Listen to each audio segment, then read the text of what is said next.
Political face में आपका स्वागत है। हमारे साथ ममता हैं। ममता के पास बहुत सारे सवाल हैं। इन्होंने ग्रेजुएशन करा है डीयू से और आज के टाइम पे काफ़ी इनके पास सवाल हैं जॉब को लेके, सारी चीज़ों को लेके। तो क्यों ना इनके सवालों के साथ डील करा जाए और इन सवालों के माध्यम से आपको भी बहुत सारी चीज़ें पता चलेंगी। First of all hello everyone. मेरा जैसे हम सब यूथ का बहुत सारा सवाल होता है, तो मेरे भी कुछ ऐसे सवाल है। मैं बहुत कंफ्यूजन में रहती हूँ कि कोई गाइड कर दे, कोई गाइड कर दे। तो आई होप जो मैं एक क्वेश्चंस पूछ रही हूँ शायद वो आप रिलेट कर पाओ उस क्वेश्चन से। See I have clear my graduation. So मेरे दिमाग में सबसे पहले सवाल ये आया कि मैं गवर्नमेंट जॉब की प्रेप में लग गई। फिर जब प्रेप करने लगी तो मुझे लगा कि शायद मुझसे नहीं हो सकता, तो 2 साल ये ऐसे निकल गए। तो क्या ड्रॉप मायने रखते हैं? जैसे मैं अब मुझे समझ नहीं आ रहा कि मैं आगे जॉब करूं, जैसे प्राइवेट में जा सकते हैं नहीं, या फिर मास्टर्स करूं। और फिर मास्टर्स करूं भी तो क्या जो एज गैप आ चुका है, जैसे मेरे से जो जूनियर्स हैं वो तो मुझसे 2 साल आगे निकल चुके होंगे, बट फिर मैं क्या कर सकती हूँ उसमें? तो ये बहुत अच्छा सवाल है। पहला सवाल है ड्रॉप को लेके, फिर उससे निकालते हैं। देखिए, जब भी आप कोई चीज़ प्लान करते हैं, हम सब जब ग्रो कर रहे होते हैं, 12th में हमारे पास सपना होता है, ग्रेजुएशन के बाद होता है, मास्टर्स के बाद होता है। तो जब तक लाइफ एंड नहीं हो जाती, हमें नहीं पता होता कि हमारी लाइफ का रियल पर्पस क्या है। तो ड्रॉप लेने में कुछ भी बुरा नहीं है। मतलब अगर आप लेना चाहते हैं, मान लीजिए कि आपने गवर्नमेंट एग्जाम के लिए करा, तैयारी करी, तो उसके बाद आपने कर दिया, वो टाइम अब वापस नहीं जा सकते आप कि आप वहां से करेंगे। अगर वापस जाने का मौका हो तब मैं कुछ सजेस्ट कर सकता हूँ, लेकिन वापस नहीं जा सकते तो अब यहाँ पे बातें करते हैं कि आपने वो कर लिया, कुछ चीजें सीखी, कुछ चीजें लर्निंग आई। ड्रॉप का इम्पैक्ट एज सच कुछ नहीं पड़ता है अगर आप फिर से उस रास्ते पे जाते हैं जहां आप जाना चाहते हैं। दूसरी बात आती है कि आप ड्रॉप का या सीनियरिटी और इस तरह के कंपैरिजन के बारे में। देखिए, सबके अलग अलग रास्ते होते हैं। जब आप 12th कर रहे होंगे तो जो दोस्त होंगे सबका अलग अलग स्पीड होगा, सबके पेरेंट्स अलग होंगे, डिफरेंट होंगे, और सबके पास भी अलग होते हैं। तो सबसे ज्यादा इंपॉर्टेंट ये है, पेरेंट्स के लिए भी बच्चों के लिए, खुद को कंपेयर करना बंद करो। मतलब सोचो, एक बात मैं सिंपल एग्जांपल देता हूँ, इस देश के 100 सबसे महत्वपूर्ण लोगों के बारे में उठाओ। इस देश के सबसे पावरफुल इंसान आज के वक्त में कौन है? प्रधानमंत्री मोदी जी हैं, ठीक है। अब उनके बारे में देखते हैं, तीसरी बार प्रधानमंत्री बने हैं, वो सबसे स्ट्रांग इंसान है। वो मैं नहीं बोल रहा हूँ, वो है आज के वक्त। जब वो 40 साल के रहे होंगे और वो अपने आप को कंपेयर करते रहे होंगे, जो उनके साथ पढ़ाई करे हैं, कुछ लोग नेता बन गए होंगे, बड़े नेता होंगे, कुछ लोग आईएएस बन गए होंगे, सब कुछ होंगे। लेकिन आज के वक्त में जिन लोगों के साथ वो खुद को कंपेयर कर रहे थे या कर रहे होंगे, वैसे तो नहीं कर रहे होंगे क्योंकि ऐसे इस लेवल पे पहुंचने वाला इंसान कंपेयर नहीं करता है। तो उस इंसान के बारे में इमेजिन करो कि सब तो पीछे हो गए होंगे। तो अगर आपके दिमाग में क्लैरिटी है कि आप किस काम में बेहतर है, आपको कौन सा काम करने में मजा आता है, तो आपके उस एरिया में सक्सीड होने की पॉसिबिलिटी थोड़ी बढ़ जाती है। तो सबका वक्त होता है। जैसे धोनी जब क्रिकेट में आए तो धोनी 2003-4 में आए हैं। युवराज सिंह कहीं ना कहीं 2001 और 2000 के पहले आ चुके थे। मोहम्मद कैफ उनके पहले आ चुके थे। लेकिन आज के वक्त में अगर हम धोनी और मोहम्मद कैफ की बातें करते हैं तो मोहम्मद कैफ कहना नहीं चाहिए, अच्छे प्लेयर हैं, लेकिन धोनी से बहुत पीछे हैं। तो धोनी 2001 से लेकर 2000 तक अगर वो बंदा ये सोचता रहता है, यार बताओ इन लोगों ने खेल लिया, ये कर लिया, मैं नहीं हूं। जब आप जागते हैं, जब आपके अंदर से आता है कि आपको ये करना है, आप उसके लिए लगिए, मेहनत कीजिए, खुद से ईमानदार रहिए, और बाकी चीजें अपने दिमाग से निकाल दीजिए। सबकी अलग अलग जर्नी होती है। कंपेयर तो बिल्कुल नहीं करना, किसी को भी नहीं करना। मतलब कंपेयर, आप अपने पेरेंट्स को कंपेयर करते हैं? नहीं करते। लेकिन जब पेरेंट्स को हम कंपेयर नहीं करते तो पेरेंट्स को भी बच्चों को कंपेयर नहीं करना चाहिए। पर कभी कभार पेरेंट्स कंपेयर करते रहते हैं ना, जैसे वो बोलते हैं, समाज में देखते हैं कि अरे इसकी बेटी तो इतनी बड़ी आगे पहुंच गई, तू भी तो उसके एज की थी, तो तुमने क्या किया, तुम तो घर में बैठे रह गए 2 साल। ऐसे करके मतलब पेरेंट्स भी थोड़ा मेंटल प्रेशर डालते हैं। तो जैसे पेरेंट्स ऐसे दबाव डालते रहते हैं कि वो तो इतना आगे निकल गई, तुम भी तो उसके साथ में थी। तो हम वो पेरेंटल प्रेशर से कैसे डील कर सकते हैं? कई बार पेरेंट्स नहीं मानते हैं, और खासकर लड़कियों के केस में तो उनको ज़्यादा सोचने का टाइम नहीं दिया जाता। जैसे मैं खुद एक लड़की हूँ, तो मेरे पेरेंट्स कहीं न कहीं मुझ पे ऐसे दबाव डाल रहे हैं कि बेटा जल्दी कुछ कर लो, जल्दी कुछ कर लो, ये फॉर्म निकला है, ये कर लो। अब जैसे मेरा है, अब बहुत सारे कन्फ्यूजन में रहते हैं कि मुझे समझ नहीं आ रहा कि मैं इस फील्ड में जाऊँ, उस फील्ड में जाऊँ। अब मेरा थोड़ा बहुत क्लैरिटी मुझे अब थोड़ा बहुत आने लगा है, क्योंकि मैं थोड़े लोगों से बात करने लगी हूँ। तो कहीं न कहीं हमें शायद ये भी ज़रूरत है कि हम बहुत सारे लोगों से मिलें। लेकिन जैसे मेरा है कि मैं टीचिंग में जाना चाहती हूँ। अब टीचिंग में जाने के लिए I need to have time, okay? But parents ऐसा है कि मानते नहीं। कहते हैं कि नहीं जल्दी करना है, जल्दी करना है। तो उससे कैसे डील कर सकते हैं? मेरा है कि पेरेंट्स, जो भी आपके पेरेंट्स होते हैं, सबकी थिंकिंग अलग होती है। पहली चीज आपको ये सोचनी है कि कभी भी पेरेंट्स जैसा आप सोचते हैं वैसे वो नहीं सोचेंगे। उसका एक बड़ा रीजन है कि हम लोग की एजुकेशन डिफरेंट है। और अगर पेरेंट्स वैसा ही सोच रहे हैं जैसा हम सोच रहे हैं तो हमारी पढ़ाई का कोई इम्पैक्ट ही नहीं हुआ। मतलब आप एक फ्लोर बना हुआ है, उसके ऊपर दूसरा फ्लोर बना रहे हैं, तो दूसरा फ्लोर तो बनने के बाद कुछ ना कुछ तो नया वैल्यू एडिशन होना चाहिए। अगर दूसरे फ्लोर बनने के बाद भी वही सुविधाएं जो पहले फ्लोर में थी, तो दूसरा बनवाया क्यों था? तो अगर पेरेंट्स अपने बच्चों को पढ़ा रहे हैं तो वो ऐसे ही अपने कंधे पे रख के वो दिखाने की कोशिश कर रहे हैं, देखो दुनिया वहाँ है। तो पेरेंट्स के दिमाग में होना चाहिए कि हमारे बच्चे ने थोड़ी और दुनिया देख ली है अगर अच्छे से पढ़ाई करी, अपने ड्यू से पढ़ाई करी। पहली बात तो ये। दूसरी बात है कि बच्चों को ये जो भ्रम हो जाता है कि मेरी लाइफ है तो मैं भी डिसाइड करूंगा, ये भी बड़ी प्रॉब्लमेटिक चीज़ है। पेरेंट्स ने अपना सारा टाइम दिया है, सारी चीज़ें लगाई, उनका उम्मीद लगाना बुरा नहीं।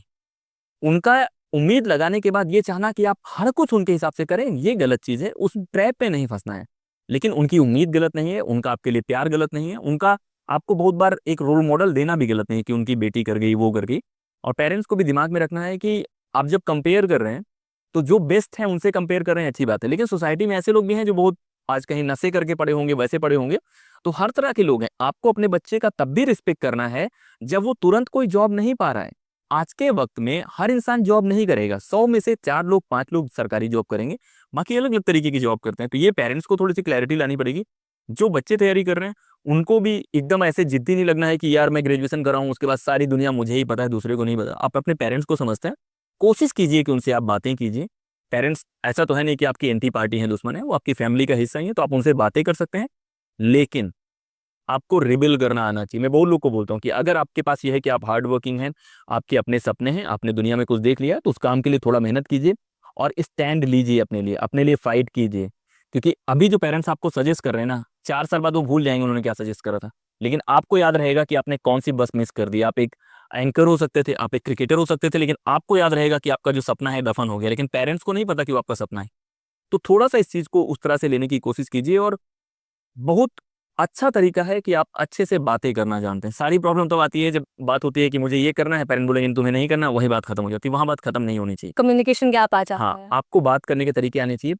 और अगर आप पढ़ाई में आपको लगता है कि आपने ज़्यादा दुनिया देख ली है, तो आपके पास बेहतर तरीके भी होने चाहिए बात करने के। तो ये मेरा कहना है इस चीज़ को लेकर। जैसे ग्रेजुएशन के बाद भी मतलब ऐसा होता है ना कि थोड़ा-सा जल्दी-जल्दी कुछ कर ले, तो ऐसा कुछ है कि ग्रेजुएशन के बाद हम क्या कर सकते हैं? या फिर मास्टर्स ही कंटिन्यू करें? आप क्या सजेस्ट करोगे? मतलब मास्टर बहुत करें या बहुत सारे ऑप्शंस होते हैं और बहुत बार क्या होता है, जेनेरिक एडवाइस बहुत खतरनाक होती है। जैसे मैं आपको सजेस्ट करूंगा तो आपके पेरेंट्स का बैकग्राउंड अलग है, बैकग्राउंड अलग? किसी का बिजनेस होगा, किसी के सर्विसेज में होंगे, सबका अलग है। मेरा 2-3 चीज़ें हैं। पहला है कि जो काम आप करने जा रहे हैं, कितने अच्छे से आपको वो काम पसंद है। तो आप गवर्नमेंट जॉब के लिए भी तैयारी कीजिए, क्लैरिटी से कीजिए। जो भी डिसीजन आपने लिया है, डिसीजन लेते समय आप एकदम कंफ्यूज रहो, जैसे पूरा एकदम समुद्र मंथन कर दो। लेकिन एक बार आपने कर लिया तो कम से कम उस डिसीजन के साथ 1-2 साल तो रहो। अब आपने डिसाइड कर लिया कि आपको गवर्नमेंट एग्जाम की तैयारी करनी है, और जब गवर्नमेंट एग्जाम की तैयारी करने के लिए आप कोचिंग ले रहे हैं तो आप बिजनेस के बारे में सोच रहे हैं। आपने तैयार कर लिया कि आपको बिजनेस करना है, अब बिजनेस करने की जगह आप बिजनेस करते करते सोच रहे हैं कोचिंग भी कर लूं। तो आप क्लैरिटी लाओ, थोड़ा रिस्क लो। लाइफ में जो भी लोग बड़ा कर रहे हैं, अलग कर रहे हैं, रिस्क वाले हैं, वो लोग नहीं है जिनको एक रास्ता मिल गया था उसी रास्ते पे चल रहे हैं। तो थोड़ा सा टाइम लगाओ। और एक सिंपल एग्जांपल देता हूँ कि मान लो कि आपको हिमाचल जाना है, मनाली। आप कश्मीरी गेट में जाके बस पकड़ने का वेट कर रहे हैं। तो जो बस सबसे पहले जा रही होगी वो बस पकड़ लेंगे, कि जो मनाली जा रही होगी वो पकड़ेंगे? जो सबसे पहले बस जारी हुई पकड़ेंगे। तो मनाली कहाँ जाओगे? आपको कहाँ जाना है उसके लिए तो सोचो। या बेसिकली हम यही गलती करते हैं जो मैंने अभी बोला आंसर में। क्योंकि आपको बस पकड़ना गोल नहीं है। बस एक तरीका है कहीं और तक जाने का। उस चीज को डिसाइड करो कि आप सही बस में हो कि नहीं हो। आप बहुत तेजी से दौड़ रहे हैं, गलत डायरेक्शन में दौड़ो, कहाँ जाओगे? तो आपकी स्पीड तब मायने रखती है जब आप सही डायरेक्शन में हो। और इसमें कुछ गलत नहीं है कि आप ग्रेजुएशन के बाद कंफ्यूज हो, मास्टर्स के बाद कंफ्यूज हो, पीएचडी के बाद कंफ्यूज हो। एक मेरी फेवरेट लाइन है, सोक्रेटिस करके एक थिंकर हैं जो कि बहुत बुद्धिमान इंसान माने जाते हैं। उनका है कि unexamined life is not worth living. कि एक ऐसी जिंदगी जिसको आपने सोचा ही नहीं, एग्जामिन ही नहीं करा कि सही है कि गलत है, क्या मतलब है? इंसान होने का मतलब दिमाग लगेगा ना यार, ये शायद सही तरीका नहीं है। और सबसे इंपॉर्टेंट है खुश रहना। बुरे से बुरे वक्त में भी एक स्माइल के साथ रहा जा सकता है, तो वो रहना बहुत जरूरी है। आजकल के बच्चे हैं, मैं भी उनमें से हूँ, कि जहाँ पे हमें लगता है कि यार कितनी बड़ी दिक्कतें आ गई भाई। से 50 साल 70 साल पहले वाले लोगों ने अंग्रेजों की गोलियां खाई हैं, सड़कों में रहते हुए, किसानी करते हुए, तो उन लोगों ने भी मेहनत करी। हाँ, आगे सवाल। पर भैया वो भी तो होता है ना कि फोमो होता है कि हमारे एज के लोग इतने आगे निकल चुके हैं, तो खुश रहना थोड़ा मुश्किल हो जाता है कि वो पैसे कमा रहे हैं, मैं नहीं कमा पा रही, या फिर वो यहाँ पे उनको ये अपॉर्चुनिटी मिली, मुझे नहीं मिली। ऐसा भी तो होता है कि एक तो सोशल मीडिया का ज़माना ऐसा है कि कोई 26-27 साल की उम्र में अपना अपना घर खरीद ले रहा है या फिर गाड़ी खरीद ले रहा है, और यहाँ हम अपना बस पढ़े जा रहे हैं, मेहनत ही किए जा रहे हैं, तो थोड़ा उस स्ट्रेस को भी डील कर पाना मुश्किल हो जाता है। ये आएगा, नेचुरल आएगा, क्योंकि आप देखते हैं कि आपके बगल वाले के पास फोन बेटर है, सारी चीजें बेटर है। और शायद इन्हीं चीजों से बचने के लिए हम पढ़ाई करते हैं। तब आपको फिलोसफर्स काम आते हैं कि यार मटेरियल चीज़ें ही इनफ नहीं होती। कोई हो सकता है कि अपने 1 लाख के फ़ोन पे भी ब्रेकअप पे रो रहा हो, कोई हो कि जो 100 रुपए का फ़ोन हो लेकिन उसका कनेक्शन अच्छा चल रहा हो। तो मेरा है कि लाइफ में मटेरियल चीज़ें इंपॉर्टेंट हैं, कमाना भी इंपॉर्टेंट, सारी चीज़ें इंपॉर्टेंट है, लेकिन ये मटेरियल चीज़ें एंड नहीं है। मतलब अच्छा कमा लेना ये गारंटी नहीं है कि आप ज़्यादा खुश हैं। एक घर होना गारंटी नहीं है कि आप खुश हैं। बड़े बड़े बहुत बड़े बंगलों में कलेश होते रहते हैं, बहुत छोटे छोटे घरों में लोग खुश रहते हैं। गांव में जाएंगे लोग, पता लगे कि 2 रोटी चटनी के साथ खा के ज़्यादा सुकून से खा रहे हैं। सबका अलग तरीका है। मेरा है कि खुद को प्यार करो, ठीक है। इसको लोग कुछ भी बोलें, कुछ भी चीज़ है आपके अंदर, कुछ चीज़ तो होगा जिसको लगता होगा यार यहाँ पे मैं इससे बाकी से आ गई हूँ, तो फील लेने में क्या जाता है, सीखो। अगर कोई लग रहा है कि भाई ये पैसे ऐसे बना रहा है तो आप देखो कि कौन से तरीके हैं, लेकिन उसको कंपेयर करके खुद को ये दिखाना कि यार मैं इससे कमज़ोर हूँ, नहीं हूँ। इसका एक दूसरा तरीका है कि आप पैसा कमा रहे हैं, लेकिन आप देख रहे हैं कि कोई और इंसान है शायद उतना नहीं कमा रहा है, तो क्या आप उसको कैसा ट्रीट करोगे? उसको ऐसे ट्रीट करोगे किसी काम का नहीं है, आप नहीं करोगे। तो जब आप नहीं करोगे, तो जब मान लो कि उस जगह आप खुद हो कि आप ही नहीं कमा रहे हो, तो खुद के प्रति भी तो दयालु रह सकते हो। मतलब अगर कोई इंसान पैसे उतने नहीं कमा रहा है और आप कह रहे हो कि नहीं यार सही चीज़ नहीं है, इंसान को इंसान की तरह ट्रीट करना चाहिए, तो आप खुद को तो इंसान की तरह ट्रीट करो। सेल्फ लव बहुत इंपॉर्टेंट है, खुद से प्यार करो। लोग इसको पागलपन बोलते हैं, कुछ बोलते हैं, लेकिन आज के टाइम पे जहाँ पे आप दुनिया की मीनिंग नहीं बना पा रहे हैं, हर दूसरे दिन एक नया एआई टूल आ जा रहा है, तो आपको खुद से प्यार करना पता होना चाहिए, और वो करना बहुत अच्छा है। तो आप खुद से प्यार करो, खुद की बातें थोड़ा सा शेयर करो, दोस्त बनाओ, सीखो और मेहनत जरूर करो। मतलब ये रीजन नहीं होगा कि आप कुछ नहीं कर रहे हो फिर बैठ के कह रहे हो कि नहीं, कुछ ना कुछ करते रहो, सही रास्ते में कभी ना कभी तो आ जाओगे। ग्राइंड करना ज़रूरी है, थोड़ा हार्ड वर्क। क्योंकि जैसे हाँ, मतलब वही होता है ना कि कर्म का फल भी तो तभी मिलेगा ना, जो आपने कर्म किए होंगे। जैसे आज ही का देखते हैं कि आज आप कैंपस में हैं, यहाँ पे आके आपने जेएनयू देखा, आपने वीडियो रिकॉर्ड करा, सारी चीजें करी। अगर आप घर में होती तो क्या ये लर्निंग होती? नहीं। तो आपको अपने कंफर्ट जोन से बाहर जाना पड़ेगा, फिर चीजें करनी पड़ेंगी। और हमेशा हर बैटल फाइट करने के लिए आपको तूफानी नहीं होना होता। कुछ बैटल धीरे धीरे फाइट होते हैं। आप अपनी आदतें सुधार सकते हैं। अगर आप 9 बजे उठ रहे हैं, आप गवर्नमेंट एग्जाम की तैयारी कर रहे हैं, तो बेहतर है कि आप 6 बजे उठिए, 6:30 बजे, और वो छोटा सा फर्क है, एक टाइम टेबल का फर्क है, और बहुत ज़्यादा चीज़ें बदल सकते हैं। तो अपने ऊपर भी इंसान को फोकस करना चाहिए। सिर्फ कंपेयर करने से नहीं होगा कि कहाँ पे मैं लैग कर रहा हूँ, कहाँ पे नहीं कर रहा हूँ। कहीं ना कहीं फैमिली सपोर्ट भी तो बहुत मैटर करता है। बिल्कुल। फैमिली सपोर्ट नहीं होगा तो पॉसिबल नहीं हो पाता, बहुत सारी चीज़ें पॉसिबल नहीं हो पाती। And in case of women I think families are a bit conservative.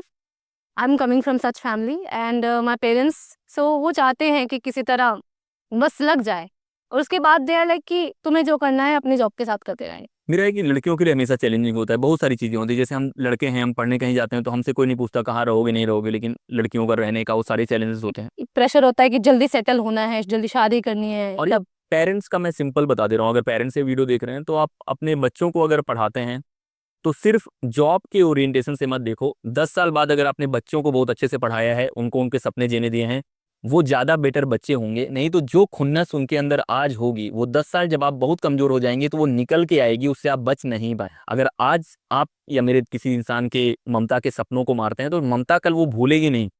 तो अगर आपको एक अच्छा परिवार बनाना है तो पेरेंट्स को ध्यान रखना है। बच्चों के साथ क्या है कि चैलेंजेस हैं, मैं मान लेता हूँ कि सारे चैलेंजेस हैं, और ये हम सब जानते हैं कि लड़कियों को ज़्यादा चैलेंजेस है, लेकिन उसके बाद क्या, आपको फाइट करना है। क्योंकि जो बाकी लोग हैं वो भी चैलेंजेस फेस कर रहे हैं। आपके पास पेरेंटल चैलेंज है, किसी के पास हो सकता है कि उसे चीज़ें याद ना होती हों, किसी के पास ये हो सकता है कि वो अपने लुक्स को लेके बहुत कॉन्फिडेंट ना हो। तो सबके पास अलग अलग चैलेंजेस हैं, और अगर चैलेंज नहीं होगा ना, लाइफ इतनी बोरिंग होगी कि इंसान, मतलब उसको क्या ही बोलें, कि वो एकदम मज़ा ही नहीं आएगा। क्योंकि इंसान को किस चीज़ में सबसे ज़्यादा मज़ा आता है? जो रस हार्मोन होता है वो क्या होता है? वो तभी आता है जब चैलेंज होता है। बिना चैलेंज के तो इंसान की ज़िंदगी कुछ है ही नहीं। अगर क्रिकेट का मैच चल रहा है, एक टीम ने 100 रन बनाए 20 ओवर में, दूसरी टीम आई 8 ओवर में जीत लेगी, कुछ मज़ा है मैच में? मैच का तो मज़ा तब है जब लास्ट ओवर में 15 रन चाहिए, 17 रन चाहिए, बॉलिंग चल रही है। तो लाइफ थोड़ा वैसे थ्रिलिंग लाओ, कुछ है, चैलेंज है, और ये अच्छा भी लगना चाहिए। जैसे टफ चीज़ें थोड़ा सा अट्रैक्ट करो कि यार ये काम टफ लग रहा है तो आप ट्राई करो, क्योंकि वैसे भी हम वैसे ही शायद कॉन्फिडेंस बढ़ेगा। नहीं, हम लोग के साथ एक दिक्कत क्या है कि हम लोग जब कोई काम कर रहे होते हैं ना, तो हमको लगता है ये काम सही नहीं है। तो जो अल्टरनेट काम होता है ना, उसको हम एकदम परफेक्ट सोचते हैं। जैसे हम बोलेंगे कि यार मैं अभी बिजनेस कर रहा हूँ, अगर मैं गवर्नमेंट एग्जाम करता तो निकाल लेता। भाई जब गवर्नमेंट एग्जाम करते तो उधर भी स्ट्रगल करते। आप उधर का जब इमेजिन करते हो तो इमेजिन कर लेते हो कि उधर सक्सेस वाले से कंपेयर कर रहे हो, जो काम कर रहे हो उसको फेल्योर वाले से कंपेयर करो। स्ट्रगल को सक्सेस से कंपेयर नहीं करना, स्ट्रगल को स्ट्रगल से करो कि बिजनेस में क्या स्ट्रगल है, गवर्नमेंट एग्जाम में क्या स्ट्रगल। दोनों डोमेन में अगर आप सक्सीड करते हो तब दोनों की लाइफ स्टाइल कंपेयर करना है। एक साइड जो बन गया है, एक साइड जो स्ट्रगल कर रहा है, उसका कंपैरिजन सही कंपैरिजन नहीं है। एक और लाइन में बोलूँगा कि कन्फ्यूज़न होना, परेशान होना, भटका हुआ होना ज़्यादा बेहतर है, क्योंकि आपके दिमाग में है कि कोई सही रास्ता है। बहुत लोग हैं, उन्हें 70 की एज में पता चलता है कि जिस रास्ते पे वो चल रहे थे, वो पूरा का पूरा रास्ता ही गलत था। तो ये ज़्यादा खतरनाक है कि आपको 70 साल की एज में पता चले कि आप गलत रास्ते पे, उससे ही जब आपको 23 में लग रहा है कि शायद आपको किसी अच्छे रास्ते की तलाश है। तो कन्फ्यूज़न सही है, मतलब ठीक है, लाइफ़ है यार, लाइफ़। कन्फ्यूजन होती है क्योंकि बहुत सारे लोग बहुत कुछ कर रहे हैं, तो थोड़ा वो होता है ना, थोड़ा उनको फेम मिल जाता है उसमें या पैसा मिल जाता है, तो हम भी सोचते हैं कि हम भी चलते हैं उसमें। तो ऐसा हो रहा है। ये नेचुरल है। अगर ये सब नहीं, इंसान के दिमाग में ये खुराफात नहीं आएगी, तो इंसान कैसा है?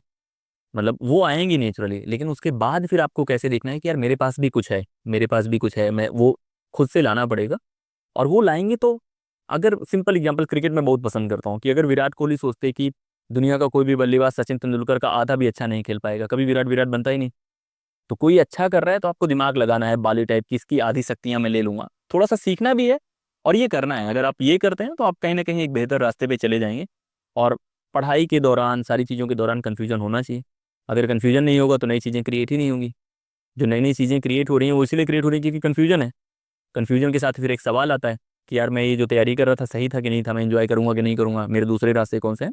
तो ये सब अच्छा है, मतलब इसको बहुत, हम लोग को बुरा नहीं मानना चाहिए। जैसे हम लोग कैसे करते हैं कि कोई इंसान हमें दिख गया कि यार उसको समझ नहीं आ रहा है कि क्या करना है, तो हम लोग कहते हैं अरे यार बहुत नहीं यार, वो अच्छी पोज़ीशन है एक कि उसको समझ नहीं आ रहा है कि क्या करना है। वो ईज़िली किसी गलत रास्ते पे बढ़िया से दौड़ रहा होगा, वो ज़्यादा बुरा है। कोई इंसान सोचने के लिए बैठा हुआ है, एक सिंपल रास्ते का एग्ज़ाम्पल लेते हैं कि आपको जाना है साउथ में घूमने। आप दिल्ली में बैठे हुए हैं, एक रास्ता नॉर्थ जाता है, एक साउथ जाता है, एक अलग-अलग जाता है। एक इंसान है जिसको पता नहीं है कि कौन से डायरेक्शन में जाना है। वो बैठ के सोच रहा है कि भाई साउथ वाला रास्ता कोई आएगा तो मैं पूछूँगा, जाऊँगा। दूसरा इंसान है, उसने देखा ये रास्ता क्लियर है, वो नॉर्थ की तरफ एकदम दौड़ते चला जा रहा है। क्या वो सही है या जो बैठ के सोच रहा है 2 मिनट की सही है? जो बैठ के सोच रहा है वही ठीक सही। है, तो आप वक़्त लो, वक़्त लेने में कुछ गुनाह नहीं है।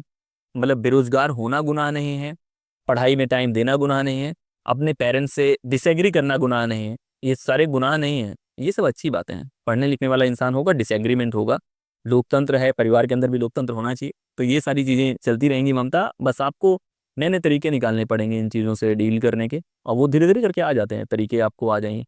और कोई सवाल है आपके पास? अभी तो नहीं। तो अभी नहीं।